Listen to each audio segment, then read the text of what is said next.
Dr. LMadu, let me encourage you to continue to give us the kind of information that you're giving us, because some of this, you know, I consider myself well informed about a lot of things, but some of these things are almost astounding to me. Go on, talk about the president not being there. Yeah, I talked about these Boko Haram people before we left, who were creating mayhem, burning down, destroying things, you know. Eventually, they sent in some soldiers to quell the rebellion, so to speak. Of course, when the soldiers arrested some of the leaders, they shot them on the spot. Okay? Why? Because they didn't want to bring them to trial, because the leaders are going to mention the high-ranking politicians in the north who's been sponsoring them. Okay? Yeah, they need money to buy those guns and feed their own army and all the rest. Somebody was paying them. They didn't want them to come out. And who is sponsoring all these things? Okay? We heard that the president is in Saudi Arabia.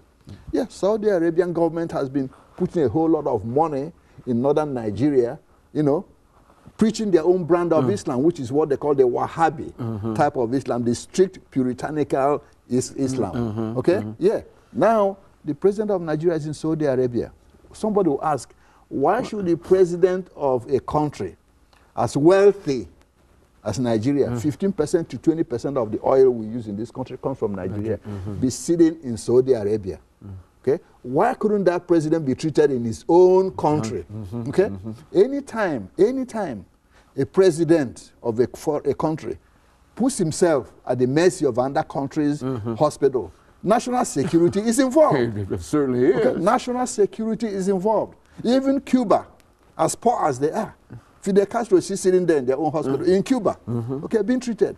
Nigeria could afford to build 20, 30 hospitals better than the one in Cuba to treat our leaders. But every time they get sick, the governors, the president, the head of the country, running down to the United States, to Britain, to West Germany, you name it.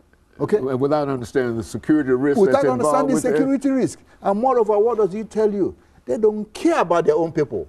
We can afford to go out and get treatment. Hey, if you're a poor Nigerian, sit down there and die. We're not going to build the hospitals. But that's precisely the message. This is the largest state in West Africa, on the continent of Africa. Exactly, 150 million strong. Okay? So this with all the money you can talk about. And yet, you can have a hospital that can treat your own president in your own country. And he's been missing for 2 weeks as far 2 as months. 2 months as far as everybody's concerned. Since November, yeah.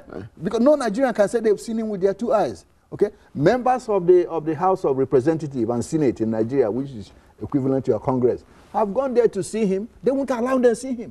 This is elected representatives of the Nigerian people. They're not allowed to see their own president. Because the Saudi Arabian government won't allow them, and his wife won't allow them to see him. Can you understand that? No, that's hard to understand. Okay. That's really hard to understand. Okay. You know, I mean, you talk about 150 million people. That's correct. A security force of 200,000 folks. Police force of 200,000 folks, and then they can't protect the president or whatever. No. Okay. The president is in Saudi Arabian hospital of all places. Why? Why Saudi Arabia? Okay. Why any country? You should be treated in your own country. That's right. Your job as president or governor is to provide those things in your own country to take care of yourself and your own people. Before he became president, which you say he was imposed, really not elected, before he was imposed on the people in 2007, he was governor for 8 years in a state called Katsina, and he was sick. Okay, he didn't see it convenient to build a hospital even though he was sick in that state where he was governing. That tells you exactly the mentality of the Nigerian leaders. Okay, he didn't see fit to do that. Okay, before they imposed him on the country, those who imposed him knew he was sick, as he was. Okay. Yes, a majority of people in Nigeria knew he was sick, and they were saying, "Hey, this man is sick. Don't put him there." They shut their ears and installed him anyway. In this country, if you're running for president or governor,